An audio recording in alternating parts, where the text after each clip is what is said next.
не просто перевешивают, они куда-то там увозят. Петровский вообще два филиала открыл в Италии. В Русском музее висела картинка маленькая Шишкина. Красная. Прекрасная. Пропала. Там много чего.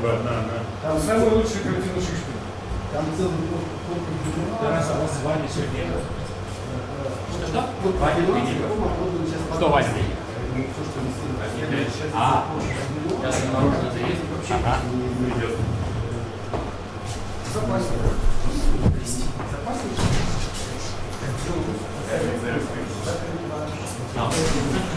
Они программу дали. Пашки, что ли?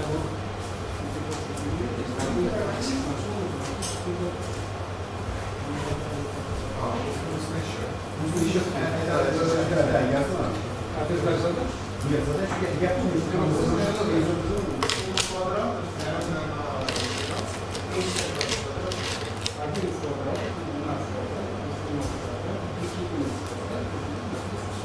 Точно. Дети примерно так, 10 лет, они кто-то знакомится, а кто-то придет подарок. на лавочке. Да. А теперь за нас ходишь, что я в 10 классе. А я про кого-то из американских университетов слышал такую историю, но ее одну не рассказывали. Или я давно докладчик.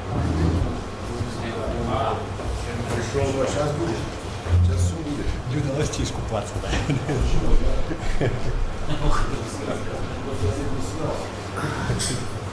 ну ладно. Пейзаж. Как представитель родной кафедры себя и облом. Обломил себя раз. У меня вот часы есть. Начинаем, как раз самое. А у тебя значит, Ваня? Ну они, Вот у меня такие часы. нет, у меня есть, они не синхронизованы с интернетом. Они все были русские, а регистрация. Я в некий момент довольно быстро не доскоил.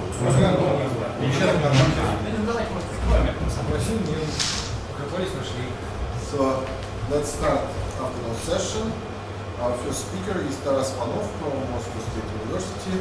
He will speak on homotopy types of non-integral complexes. Thank you. Thank you for inviting me here. It's a great pleasure to give a talk in such a beautiful place. I'm happy that there is more and more possibilities in Russia to organize such well-represented and internationally covering a broad international audience conferences. So I'll talk about my joint work with two of my colleagues from Southampton, Elena Beach and Steve Ayo, and Ji Wu from Singapore. And I'm going to talk about some particular construction of spaces called moment-angle complexes, which are constructed from combinatorics, namely from an abstract simplicial complex in its most basic version. And they carry a cross section, and in nice cases, like for example, if you start with a simplicial polytope, with some regular kind of simplicial complex, then you get something nice, also geometric. You get a manifold with nice geometric structure. They're smooth, and they also support complex analytic structures. There is some Lagrangian geometry behind this, so there is also geometrical aspect of this theory, but this is not the subject of my talk. I'll concentrate on the topology. I'm sorry, are they always even dimensional? No. But you said that they have a complex structure. Well, as I said, that's a different story. You have to multiply it with a circle, it's four dimensional. Okay. So,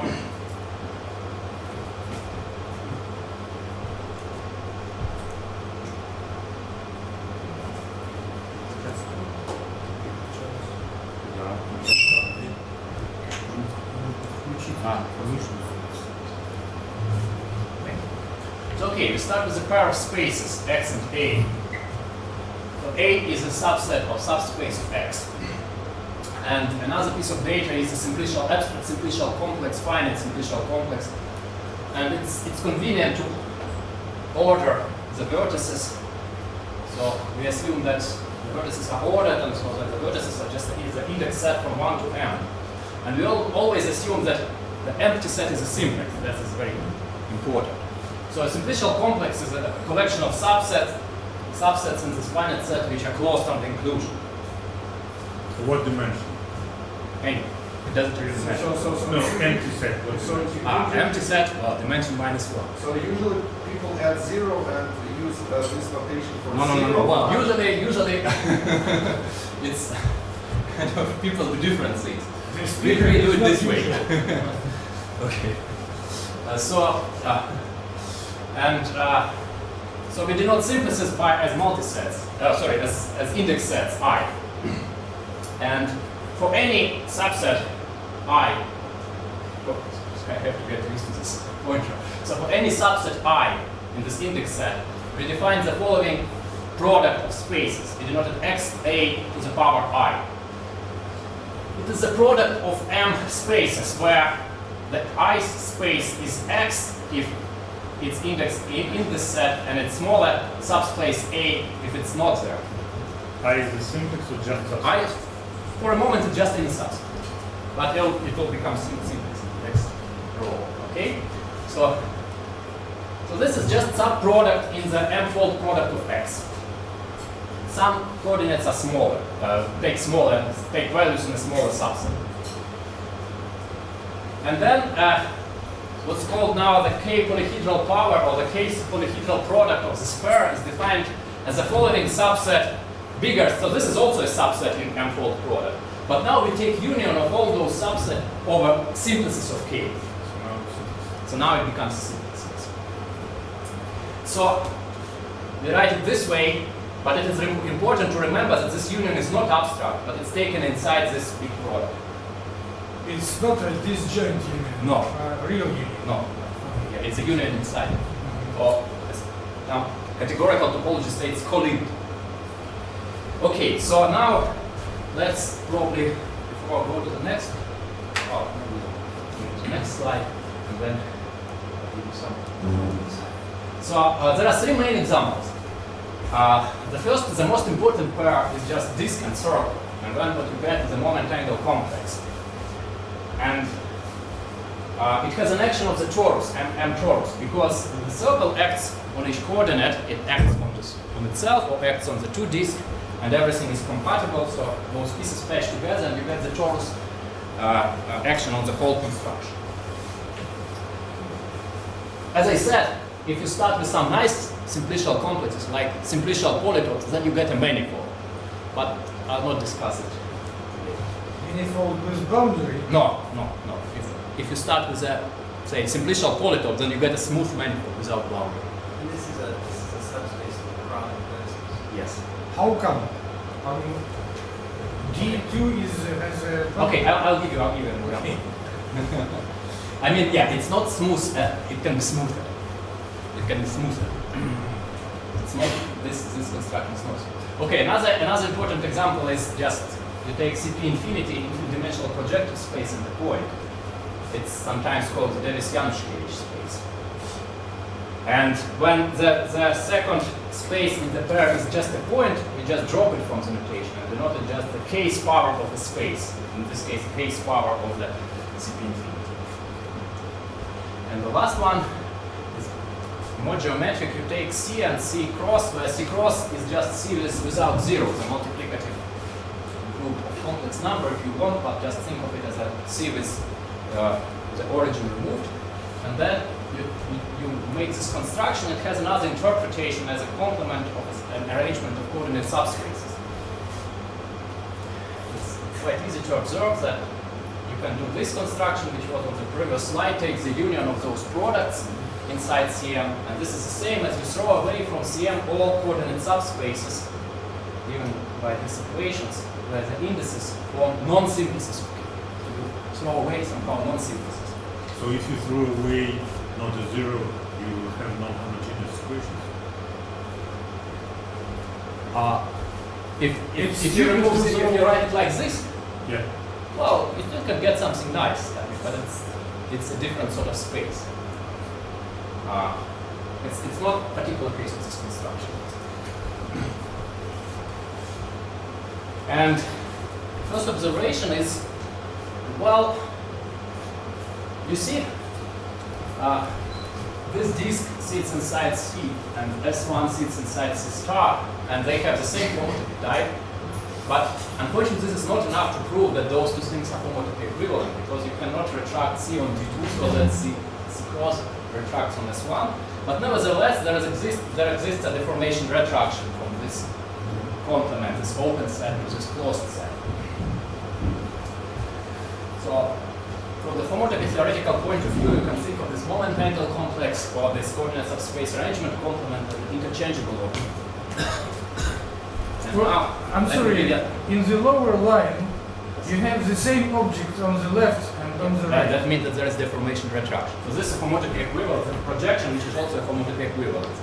And the composite map is identical. Okay. It's like Definition of the way, deformation. well, not a definition, really, you have to say more words to say it's a definition. So, That's am how I they right assume. that there should be the homotopy equivalence of the target spaces whenever you have a sort of equivalence? Yes, yes. So that case it stays fixed under this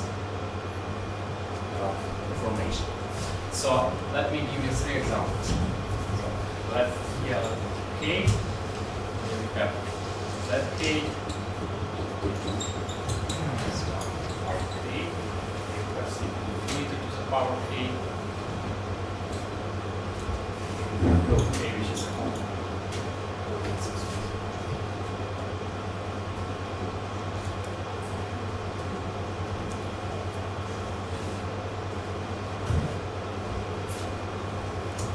Let's start with a simple one. Just 2 points. But here you get something very familiar.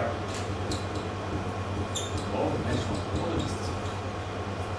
So you take the union of D2 cross S1 and then S1 cross D2 inside the 2 disks. Just the boundary. That makes a 3-sphere. Now, what's this one? Well, this is just the wedge or bouquet of 2CP infinity, which again sits inside the product. And this one is, you have to throw away from C2, you throw away just one non-simplex. Here is just one non-simplex, 1, 2. 1 is a simplex, 2 is a simplex, 1, 2 is not. So you have to throw away this coordinate plane, and you get just C2 without 0. Of course, this thing deformation retract from this, and you can also observe that this is a manifold. Also, it's realized in a non-smooth way. Okay. Now let's take the boundary of a triangle. That's 1 dimension, not 2 dimension. So then here you have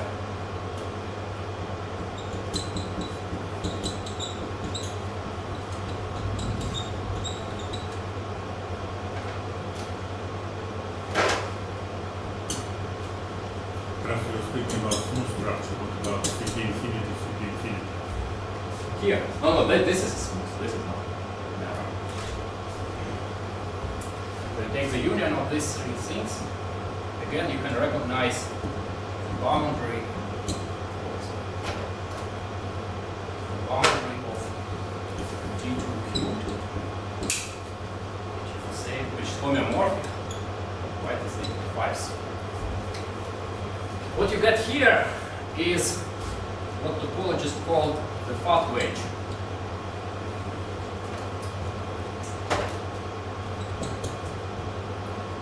What kind of wedge? Fat. This is wedge. This is fat wedge. So like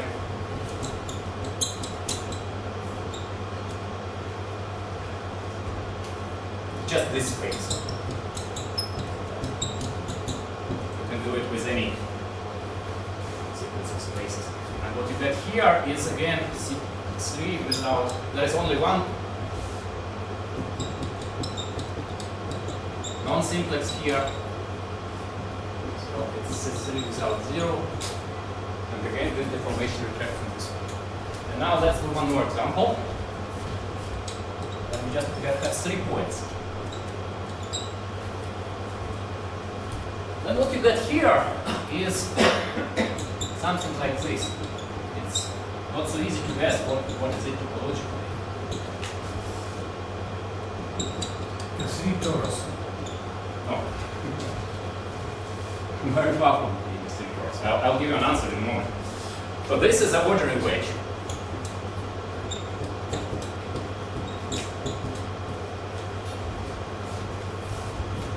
And here you have 3 non-sequences here, 1, 2, 2, 3, and 1, 3. And you have to throw away 3 coordinate lines.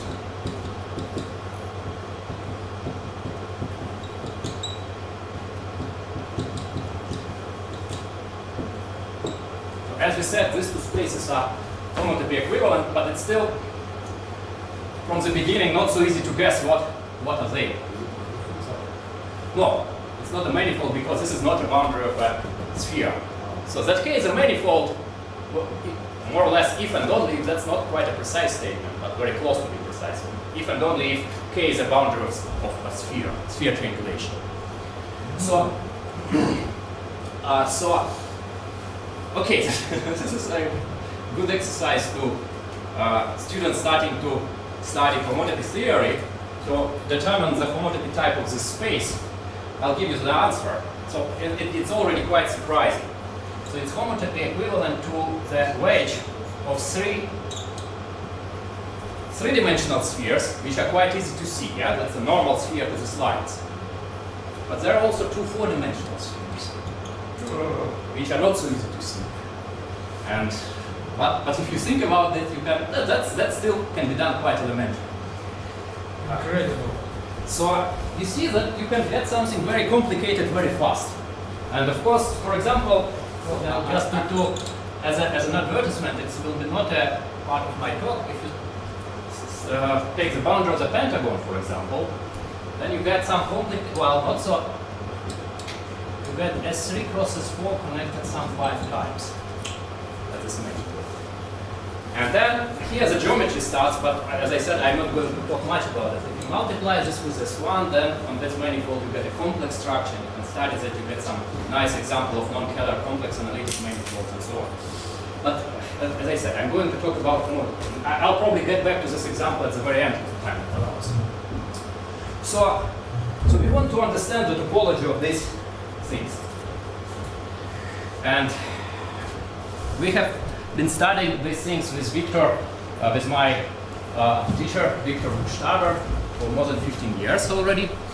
And we can already say something.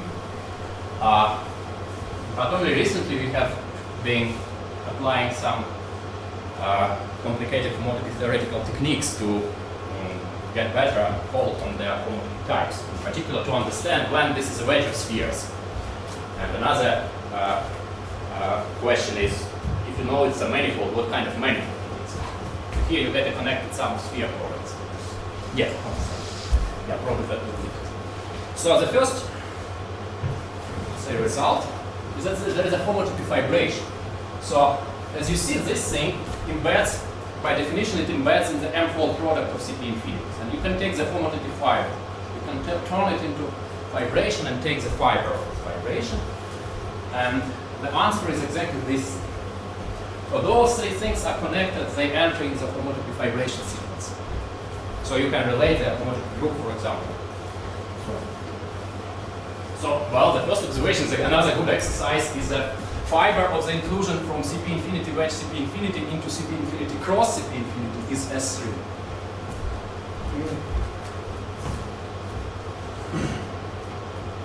Okay, so that's just observation.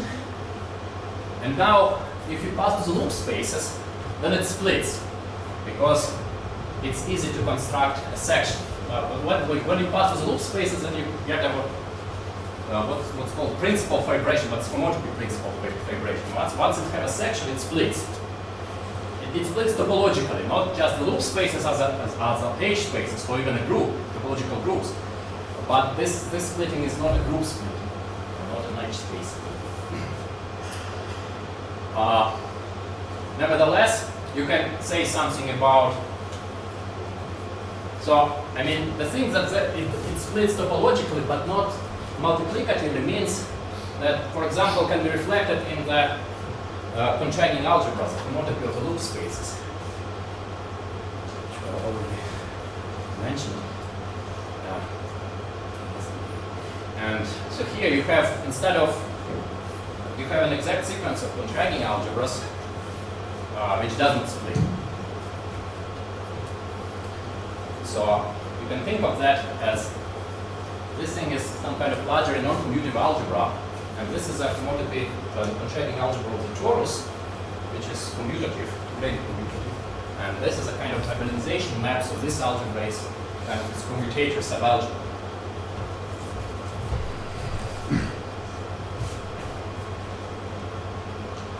So let me review something which we already knew when we started. That how, so you can somehow relate some different combinatorial and homological invariants of simplicial complexes to the topology of those spaces.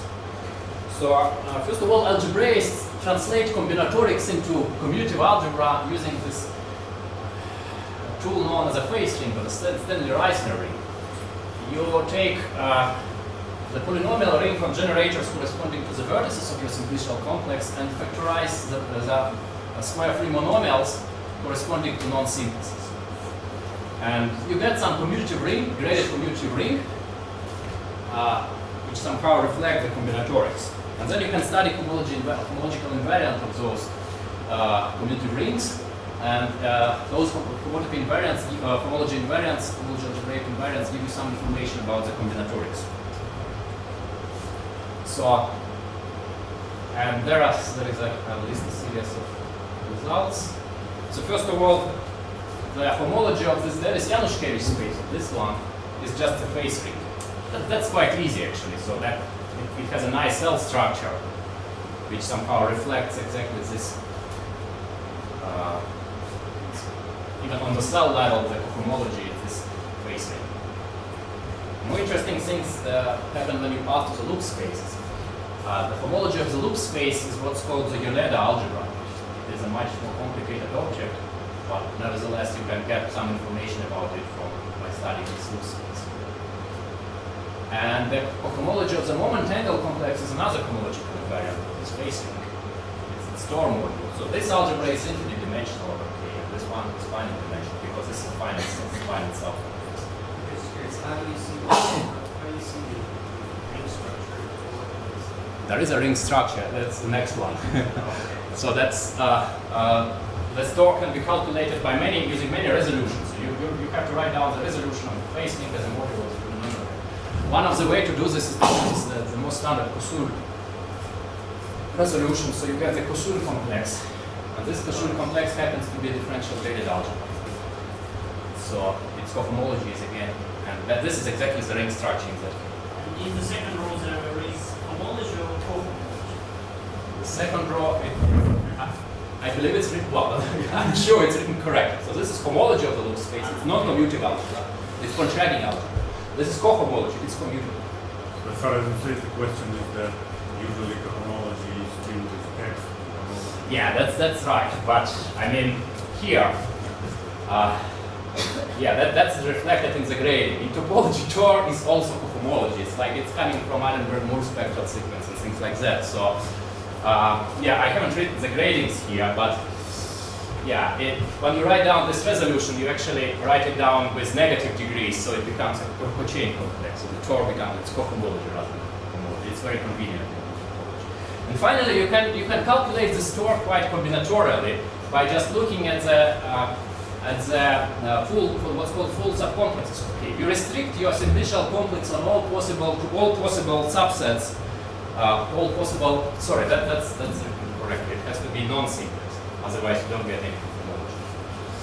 So you just restrict your simplicial complex to all possible subsets and calculate simplicial homology, and with some shift it gives you the homology of this. But that were some results with Victor Stagert. And there is another related algebraic notion. A ring is called Golod ring. So here you have the cohomology of differential graded algebra. It has multiplication, but it has also some higher operation called Massey product. And the ring is called Golod if those multiplication together with higher Massey operation vanish. So that means that multiplication in this store is trivial. So this is somehow, that was the first step that we started looking at that. So somehow this is like an algebraic approximation to ZK being a wedge of spheres. So for example, in this example, where you have a wedge of spheres, of course, all multiplication in this store are trivial.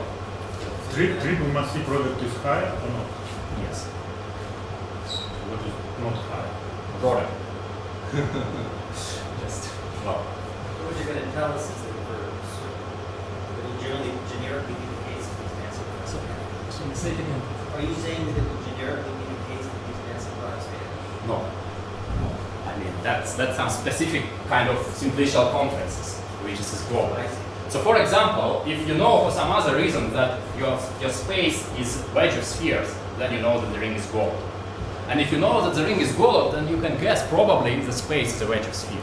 So that's only kind of necessary condition. What do you call a Golod ring? Because it was introduced by Evgeny Golod. I understand, but what's the definition? That's so he considered another setting of Noetherian local rings, anyway, the multiplication and Massey product in the Kusur complex are vanished. I see. That's the definition. Okay, I didn't understand.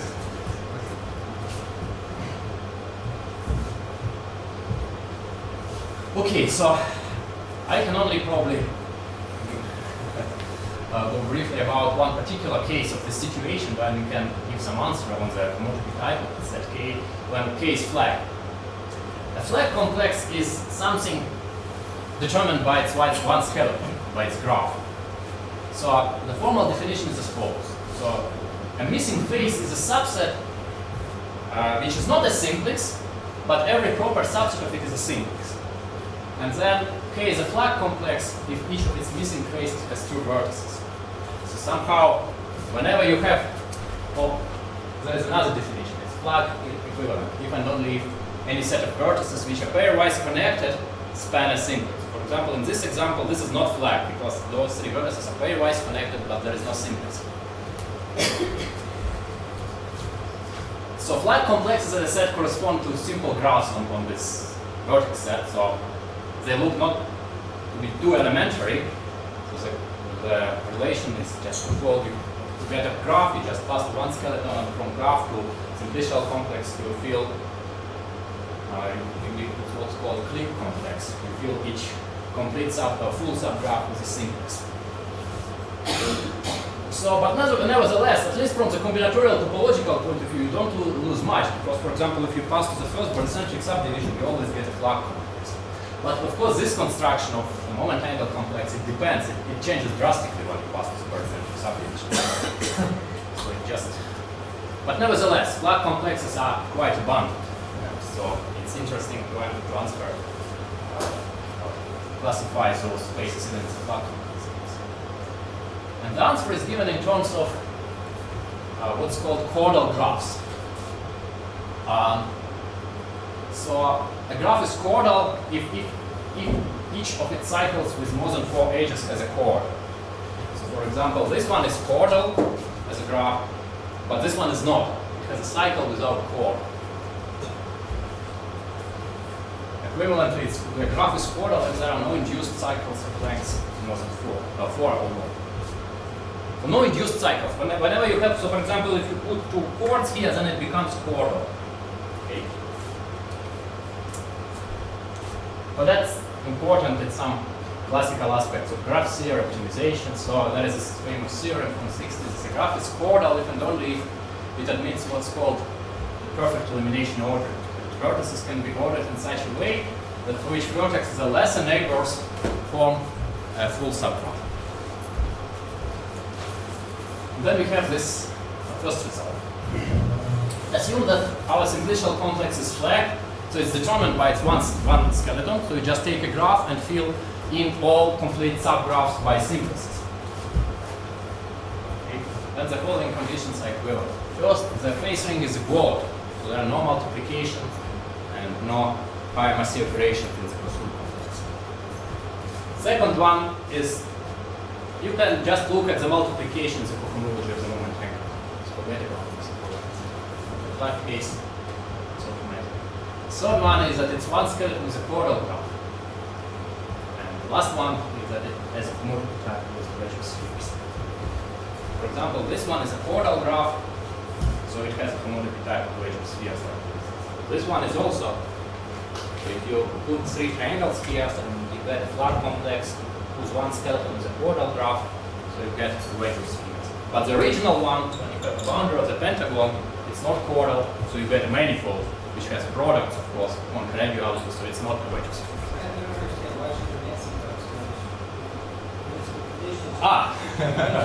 Okay, well, actually, the equivalence of these first three things was proved by Bannoe and Gyllenbeck in 2007. At first, it was quite a complicated algebraic theorem.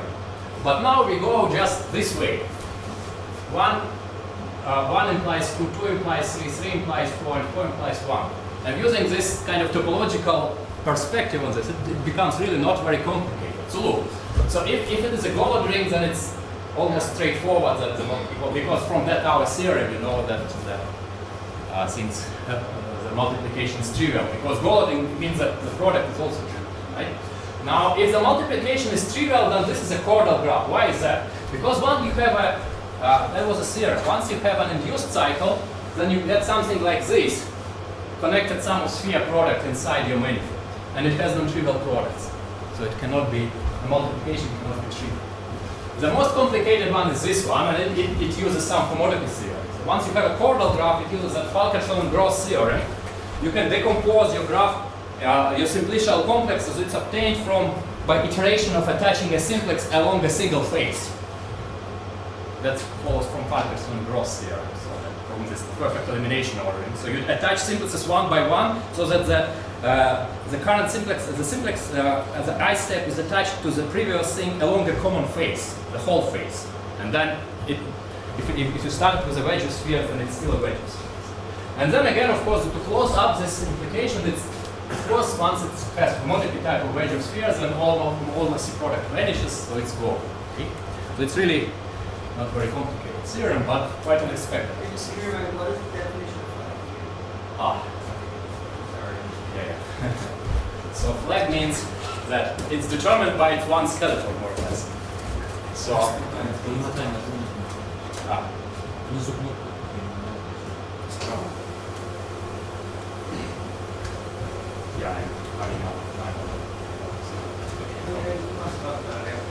so flag means once you have in your complex something like this, three vertices pairwise joined by edges, then you have to fill it by a simplex. Okay. So it's determined by its one skeleton, but it's not the same as one skeleton. You have to take one skeleton, it's a graph, and then you fill in each full subgraph with a simplex. That's how you get all of that. I'm sorry, can you repeat the definition of a chordal graph? Yeah. Chordal is easier. It means that there are no induced cycles of length more than 3. No such things allowed. Only... No, once you have a cycle of length more than 3, then you have a chordal cycle. That means chordal. I see. Well, you still have a cycle, but there is a chord. But there's a chord. Okay. So the K is flag is simply connected. The simplicial complex itself, no, it doesn't have to be simply connected. You take a torus, take any triangulation, and take the first barycentric subdivision. You get flag complex.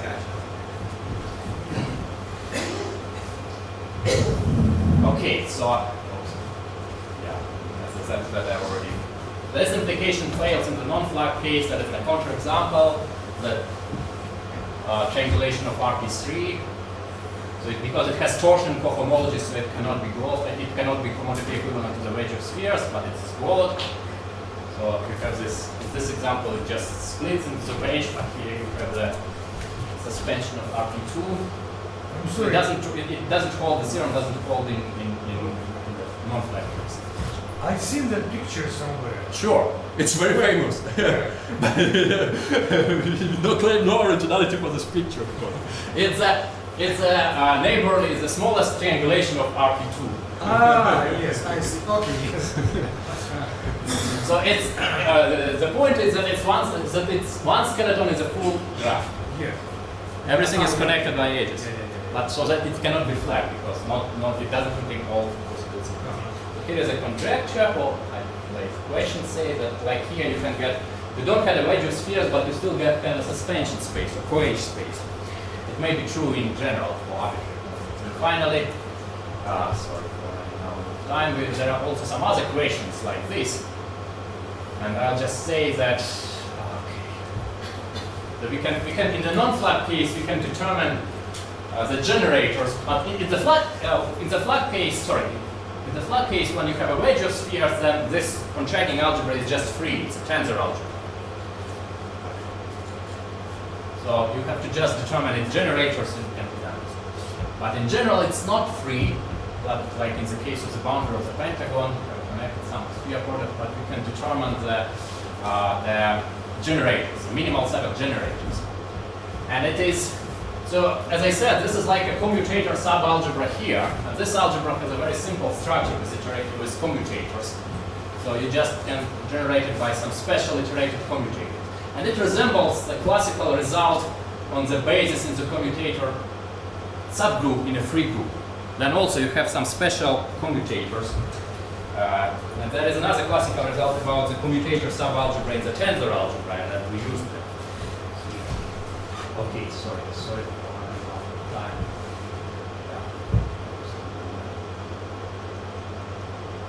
That's some reference. And thank you for your attention. Some part of it is in this preprint, not everything. Thank you for your attention. Sorry.